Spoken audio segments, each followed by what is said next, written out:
Welcome to Season 2, Episode 14 of the podcast Ghosts, Demons, and Murder, Oh My. My name is Hayden Crook, and I will be your host for today's episode on the Flannan Isle Mystery. And just before we jump into the episode, if you do enjoy this episode, this topic, I would recommend the A24 film The Lighthouse. Kind of similar, a lot of I guess like folklore kind of. I don't know. I can't say too much without giving the movie away, but there's a lot of it deals with like a lot of themes like isolation, like paranoia, and then there's like some like fantasy, like folklore, mythological elements mixed into it that I think make it interesting. So definitely if you enjoy today's episode, this topic, check out The Lighthouse. I believe it's on HBO Max, Amazon Prime for free. I mean, I think it's worth renting. It's weird. It's like it's A24, so I mean, what do you expect? But I enjoyed it. I'm trying to get my husband to watch it, but he keeps refusing. He says it looks too trippy, but to each their own. Anyway, source one is the National Records of Scotland. The Flannan Isles lighthouse was operational for a little over a year when the keepers disappeared. 21 miles west of the Isle of Lewis, the Flannan Isles are sometimes known as the Seven Hunters. The lighthouse is situated on the largest of the island group on the 38-acre Island Moor, Big Island. Designed by David Allen Stevenson, son of David Stevenson, it sits on a 200-foot cliff, a 75-foot tall white tower. The beacon has a range of 20 miles and flashes two white signals every 30 seconds. Approval for the construction of a lighthouse on the Flannan Isles was received from the Board of Trade in 1896, but it wasn't until December 7th, 1899 that work began. Built by George Lawson of Rutherglen between 1896-1899. He constructed the lighthouse as well as the landing places and stairs on the island, and the houses for the lightkeepers' families at the shore station at Breezecleet on Lewis. During the lighthouse's operation, fortnightly reliefs were carried out until the disaster of December 1900. Prior to the discovery that the men were missing, the light had not been seen on the island from the nearest point on Lewis, 16 miles away, for 10 days. At the time, three lightkeepers were on duty at the lighthouse: James Ducat, principal lightkeeper, Thomas Marshall, assistant lightkeeper, and Donald MacArthur, occasional keeper, who was on duty for William Ross, assistant lightkeeper, who was absent on sick leave. One other assistant lightkeeper, Joseph Moore, was on shore duty on Breezecleet. James Ducat was born on August 11th, 1856, to James Ducat, plowman, and Louisa Ducat, Meagild. He had entered the service of the Commissioners of Northern Lighthouses on November 21st, 1878, at 22 years old, and has served in a number of different lighthouses. His longest duration was at Rins of Islay Lighthouse for 7 years and 9 months. By the time he reached the Flannan Isles, he had been promoted in April 1896 from assistant lightkeeper to principal. There is an entry. There's a document I included of like all the lighthouses he worked at, but I the handwriting is like super cursive and old timey. It looks like in Keith, the Islay Lavengers, and a couple others, but anyway, he worked at a lot of lighthouses for a pretty good chunk of time. So James married Mary Grierson on June 9th, 1882 at Hutton Place, Edinburgh. Although James does not appear to be descended from lightkeepers, many or Mary certainly was, with both her father John and Uncle Robert working at different lights. Tracing her through the census records in 1881, a year before her marriage, she was living with her Uncle Robert Grierson at number 1 Inchkeith Light, and James Ducat was living at number 2 with his sister and niece. It seems likely that is where they met and came together before marrying in 1882. Thomas Marshall was the assistant lightkeeper and had entered the service of the NLC on April 27, 1896, at 27 years old. His entry in the lightkeeper's registers note that he was previously a seaman and occasional lightkeeper when resident on Elisa Craig. Donald MacArthur as an occasional keeper was not recorded in the registers. The disappearance. A steamer passing the lighthouse around midnight on the 15th of December noted that the light was not lit and reported this when they arrived at port. However, this fact was not communicated to the commissioners, and the disappearance of the keepers was only discovered as a result of the routine visit by the lighthouse tender Hesperus on December 26, 1900. Captain Harvey was in command of the Hesperus. Hesperus. He reported that there was no sign of life to be seen on the island, and no response was made to either the horn being sounded or to a rocket fired from the ship. The relieving keeper, Joseph Moore, was landed to investigate, but upon entering the lighthouse found no one there. Moore reported these facts to the master and was returned to the island with Mr. MacDonald, buoy master, who was on board the vessel at the time, and seamen Lamont and Campbell, all three having volunteered to remain on the island with Moore to ensure the light was kept in operation. Further investigation ensued, and it was confirmed that Moore had found the station deserted, with lamps trimmed and ready, the lens and machinery cleaned, the kitchen tidied, and two sets of outdoor clothing missing. No trace of the men was discovered. From the archives in the National Records of Scotland, NRS, we can trace the correspondence detailing the investigation of the men's disappearance, with letters written to the commissioners by Joseph Moore, and a report submitted by the Superintendent Robert Muirhead on January 8, 1901. From these, we know that the last entries in the keeper's log were for the 13th of December, but particulars for the 14th of December and the time of extinguishing the light on December 15th, along with barometer and thermometer readings, and the wind conditions at 9 a.m. on the 15th were all noted on a slate for transferring to the log later. Everything was in order. The lamp was cleaned, the fountain full, blinds on the windows, etc., and clear evidence of the work of the forenoon on the 15th having been completed, all of which suggests the men disappeared on the afternoon of Saturday, December 15th. While no evidence of the men was found, traces of bad weather were present. Robert Muirhead's report notes, quote, the iron railings around the crane platform and from the terminus of the tramway to the concrete steps up from the west landing were displaced and twisted. A large block of stone weighing upwards of 20 CWT, that's a weird word. I've never seen that. I don't know. Had been dislodged from its position higher up and carried down to and left of the concrete path. A life buoy, whatever, fastened to the railings along the path to be used in case of emergency had disappeared, and I thought at first that it had been removed for the purpose of being used, but it was evident that the force of the sea pouring through the railings had, even at the great height, 110 feet above sea level, torn the life buoy from the ropes. End quote. It was concluded that the men must have left the lighthouse for some purpose in this weather, perhaps to secure some gear or to ascertain what damage had been done. With Moore's knowledge of the lightkeeper's working clothes, Muirhead could guess that they had made their way to the landings. And his report continues, quote, when the accident occurred, Ducat was wearing sea boots and a waterproof Marshall sea boots and oilskins, and as Moore assures me that the men only wore those articles when going down to the landings. They must have intended when they left the station either to go down to the landing or the proximity of it. End quote. The conclusion of the investigation suggests that the men had been caught by an unexpected large roller wave and swept into the sea. Let's see.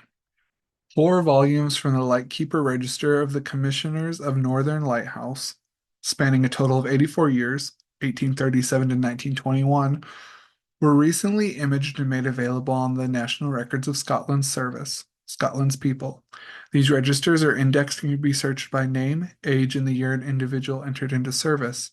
The register entries for Ducat and Marshall include a note in red ink, disappeared on or about 15th December 1900, and all three men are recorded in the register of deaths for the district of Carloway on the same page, with the cause of death noted as probably drowning. Keeper James Ducat was survived by his wife and four children, Louisa, 16, Robert, 13, Annabella, 9, and Arthur, 6. Thomas Marshall was unmarried and had no children, but was survived by his father, brother, and sister. The correspondence records suggest that Donald MacArthur was survived by his wife and two children who are yet to be definitively identified in our records. There have been many books written about and inspired by the disappearance of the Flannan Isles lightkeepers, with the film The Vanishing, released in 2018 based on the story. While it is likely that the mystery behind the keeper's disappearance will continue to fascinate, it is worth remembering that three keepers lost their lives in pursuit of their duty, and the families of these men to this day do not know for sure what happened. Jocelyn Grant, archivist or archivist. All right, I'm going to take a quick water break because this next source is it's going to be a lot of reading. Source 2, Strange Outdoors. The visit by Captain Harvey's ship was set to be the start of one of the most enduring and mysterious disappearance mysteries in Scottish history, captured in the 2019 film The Vanishing. Interesting because that last source said 2018. Anywho, did a wave and a storm sweep away the lighthouse keepers on Flannan Island, or did something darker take place that night? The history and folklore of Island Moor and the Scottish Hebrides. Sailors feared the Flannans, and often with good cause. Numerous ships had foundered on their jagged coastlines, often hidden by dense fog. In the aftermath of these shipwrecks, their contents and the bodies of victims littered the shores in the vicinity. Island Moor is named after Flannan Mac Torridobeg, an Irish saint who lived in the 7th century and was the son of an Irish chieftain, Turlo of Thomond. He made a pilgrimage to Rome, where Pope John, Roman numerals, not good with it, IV, consecrated him as the first bishop of Killaloe, of which he is the patron saint. He built a chapel on the island, and in death he was said to regard Island Moor as his own. For centuries, shepherds used to bring sheep to the island to graze but would never stay the night, fearful of the spirits that were believed to haunt it. A sinister, watchful presence was said to reside there. Although the island seemed the perfect place to establish a congregation, the worshippers believed in the island's supernatural powers. It was a place that many still believed was a place of fairies. Because of its reputation and the superstition surrounding it, the locals adopted rituals such as circling the church on your knees. It was said there was a definite presence of an aura that undeniably shrouded the island. According to a history of Scotland's Western Isles written in 1695, these remote islands were places of inherent sanctity, and there was a custom that arriving on the island would uncover their heads and make a turn sunways round, thanking God for their safety. There were reports of human sacrifices at Calanis or Callanish on nearby Lewis Island Sierra, a place that has standing stones from about 3000 BC, a ring of gneiss slabs surrounding a central monolith, with an avenue running north and single rows extending south, east, and west, is older than Stonehenge. While it was most likely an astronomical observatory, it was probably also a place of ritual activity. The Hebrides were once believed to be home to a race of tiny, pixie-ish men, and Lewis was known as the Pygmy Isle. On early Ordnance Survey maps, it is called Luchruben, apparently a variety of leprechaun.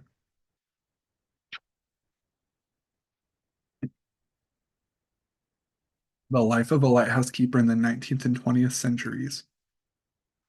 According to the Northern Lighthouse Board, who are the general lighthouse authority responsible for the water surrounding Scotland and the Isle of Man, quote, our mission as a general lighthouse authority is to deliver in the most sustainable, practical, or practicable reliable, efficient, and cost-effective aids to navigation service for the benefit and safety of all mariners.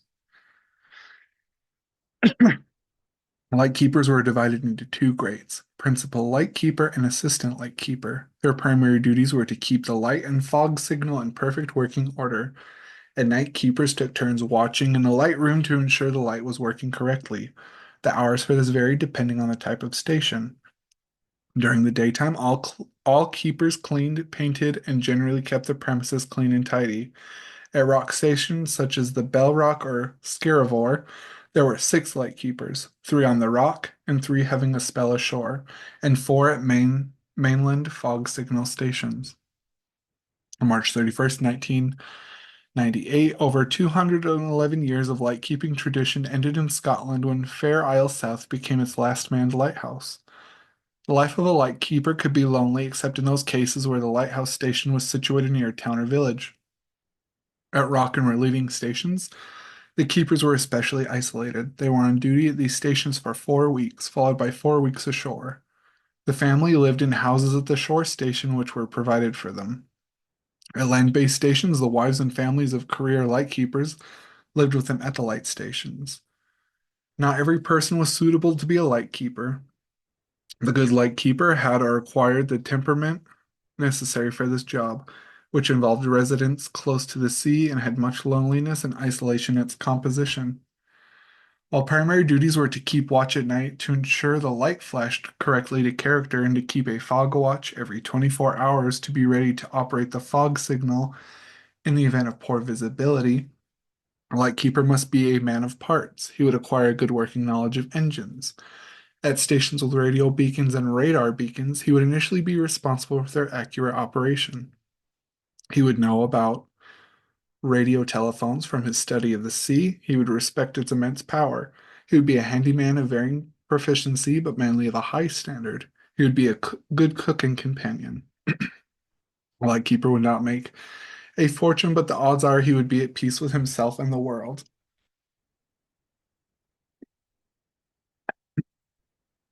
The okay, there's a lot of repetition just saying who were the keepers at the forgot the name. Anywho, let's see. In 19 so it's about James Ducat. In 1990, his daughter, 98-year-old Anna Ducat, gave an interview to the Times in which she recalled her father's reluctance to take the post. Quote, he said it was too dangerous. He had a wife and four children depending on him, but Mr. Muirhead, Robert Muirhead, the superintendent, persuaded him because he had such faith in him as a good and reliable keeper. On the day he left for the last time, he stopped to give each of his children a kiss. I always wondered if he had some kind of premonition that he would never see us again. Working with Ducat was Thomas Marshall, a large man seen as a gentle giant by locals, who was still in his 20s but had 4 years of lighthouse experience. Donald MacArthur was a local tailor who had served in the Royal Engineers and was said to have a nasty temper.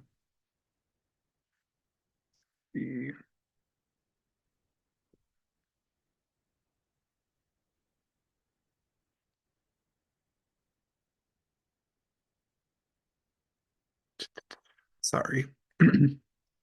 So, and then it continues the source. It talks about Robert Muirhead and all them arriving on the island and seeing that things weren't off and their investigation, like in the last source, and they concluded that they probably vanished on December 15th. There's a poem about the incident written in 1912 by Wilfred Wilson Gibson, describes an untouched meal on the table, cold meat, pickles, and potatoes. A kitchen chair lay on its side, and the only sign of life was the keeper's canary, half starving on its perch. However, the details from Gibson's poem should be taken with a pinch of salt and are unlikely to be a factual account of the lighthouse scene.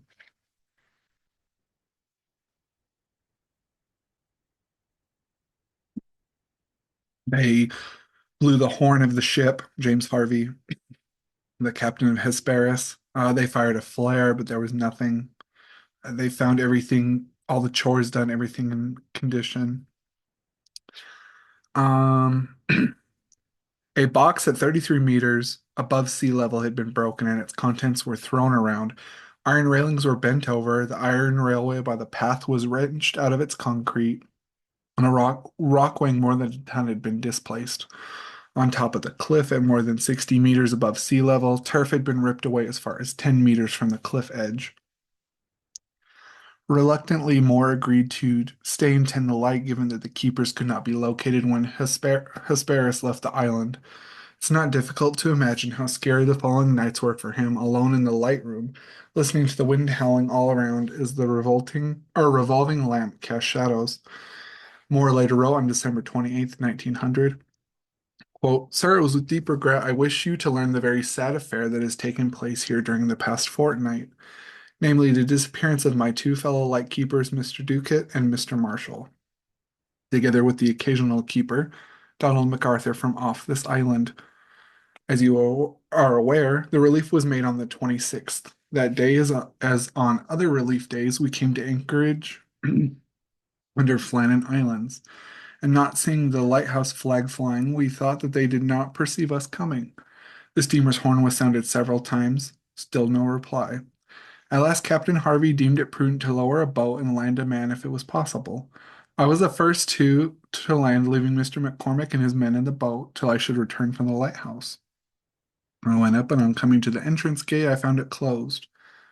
I made for entrance door leading to the kitchen and storeroom. Found it also closed and the door inside that, but the kitchen door itself was open. On entering the kitchen, I looked at the fireplace and saw that the fire was not lighted for some days. I then entered the rooms in succession, found the empty beds empty just as they had left them in the early morning.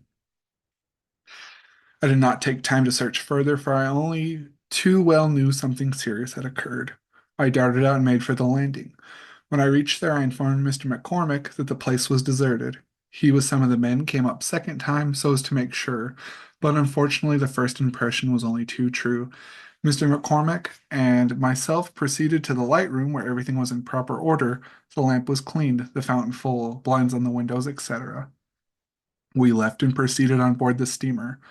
On arrival, Captain Harvey ordered me back again to the island, accompanied with Mr. MacDonald, a Campbell, and a Lamont, who were to do duty with me till timely aid should arrive. We went ashore and proceeded up to the light room and lighted the light in the proper time that night and every night since. The following day, we traversed the island from end to end, but still nothing to be seen to convince us how it happened.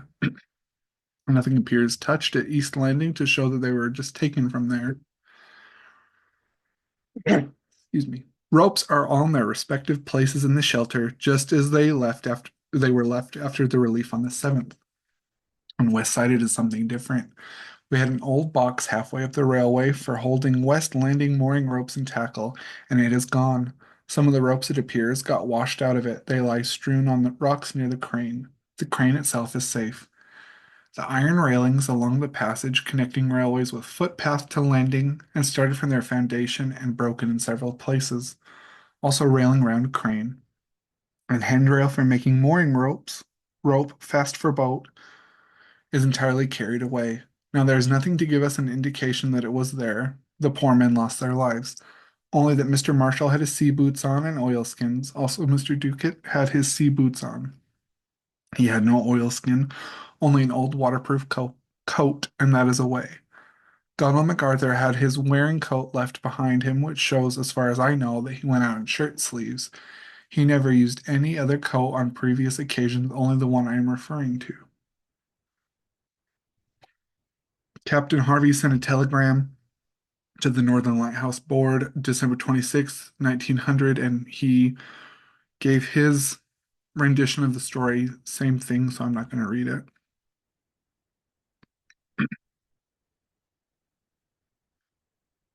Let's see.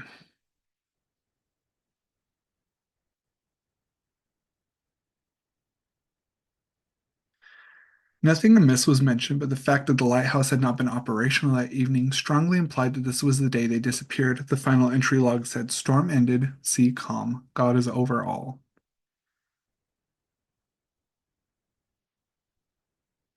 After reading the log, Muirhead's investigation turned to the oil-skinned coat left in the entrance hall.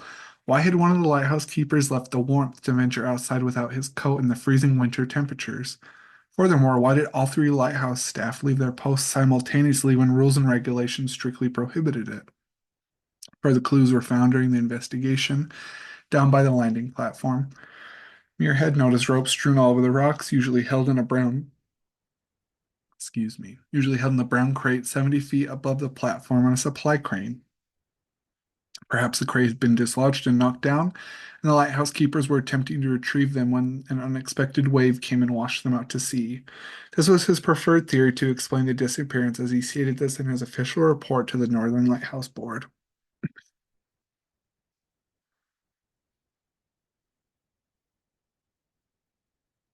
Let's see. So he sent a report too, and they all kind of matched up. Same things. The crate was knocked over, the ropes were down, a life buoy was missing. Um, the boots and the coat was left in the hallway. Um, Things just seemed kind of odd that they did all their chores and then they all three went out at the same time. Let's see.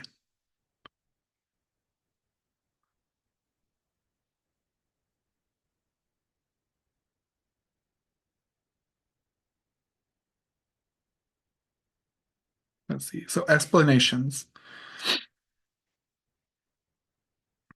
Okay. Explanation for the disappearances of Thomas Marshall, Donald MacArthur, and James Ducat. Washed away by the storm or a sudden gust of wind. Muirhead noted that the landing platform on the island's western side had suffered severe storm damage, with twisted iron railings and a block of stone estimated to weigh a ton displaced onto the path. He concluded that the men must have gone to repair the damage and had been swept away by a wave. On December 15th, according to contemporary weather reports, the gale reached force 8 on the Beaufort scale. But Muirhead dismissed the idea in his original 1901 report. Quote, as the wind was westerly, I am of opinion, notwithstanding its great force, that it would, from its direction, have blown them up the island. End quote. But why did all three men disappear? While the boots, coats, and oilskins belonging to Ducat and Marshall were missing, Donald MacArthur's remained inside the lighthouse. It seems unlikely that in the freezing weather he would have left the lighthouse wearing only shirt sleeves and rope-soled sandals. It was possible, of course, that Ducat and Marshall had run into trouble at the landing stage and that on hearing their cries for help, MacArthur had rushed down to their assistance before being washed away himself. But if he had left the lighthouse in a panic, why had he wasted precious time on closing both the entrance door and the gate to the yard?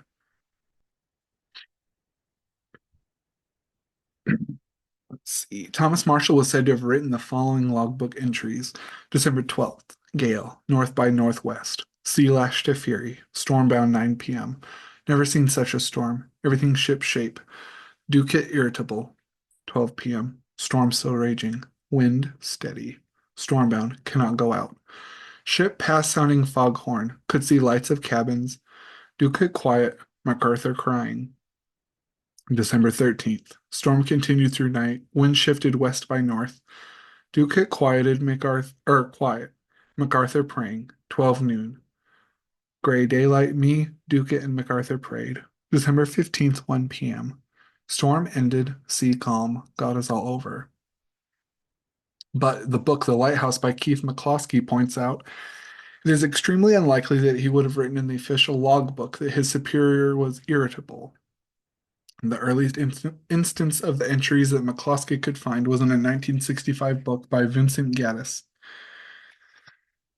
the sensationalist American writer who first named the phenomenon of the Bermuda Triangle.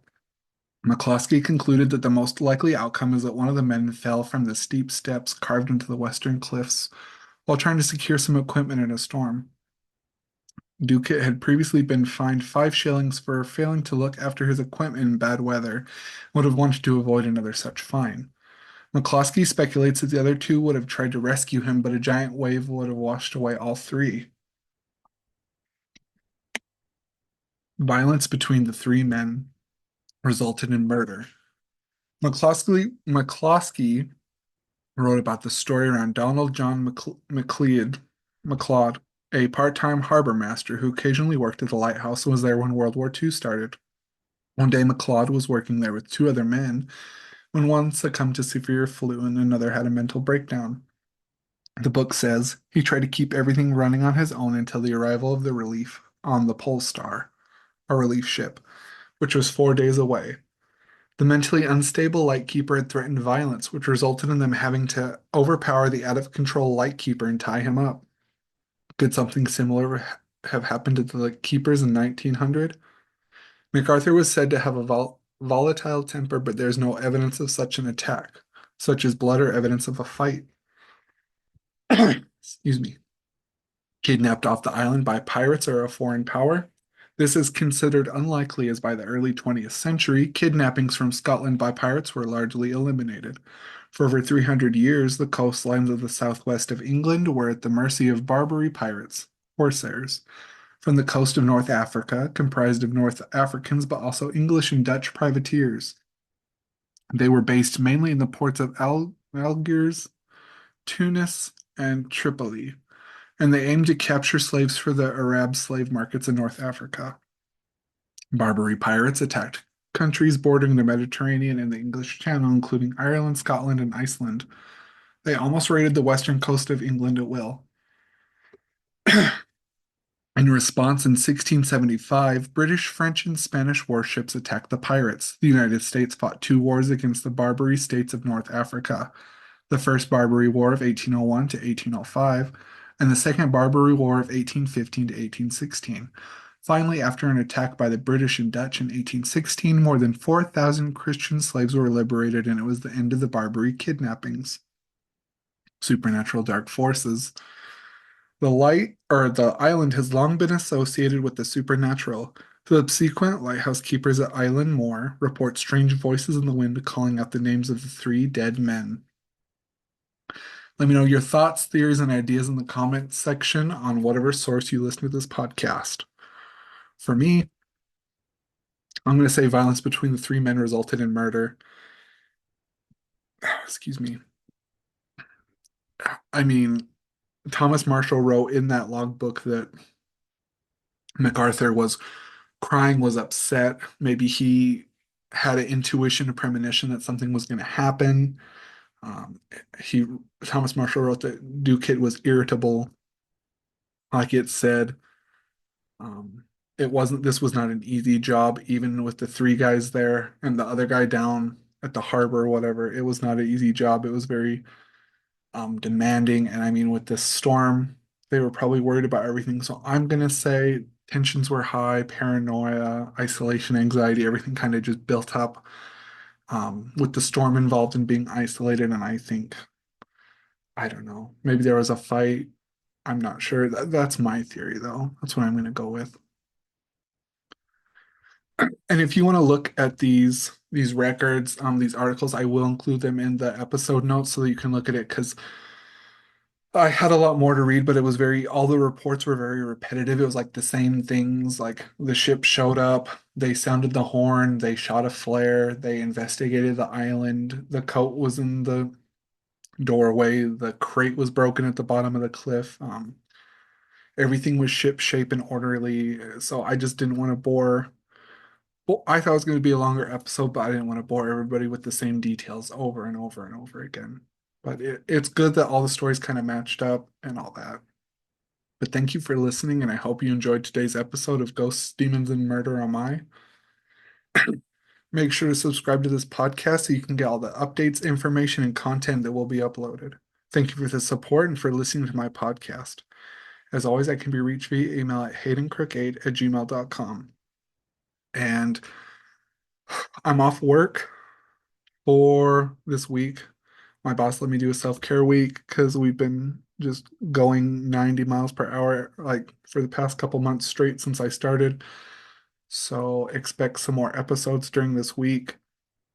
I'm planning on doing a lengthy episode on the Satanic Panic next because it's spooky season and I just think it's an interesting topic. So that should be the next episode. Stay tuned for that and thank you for listening.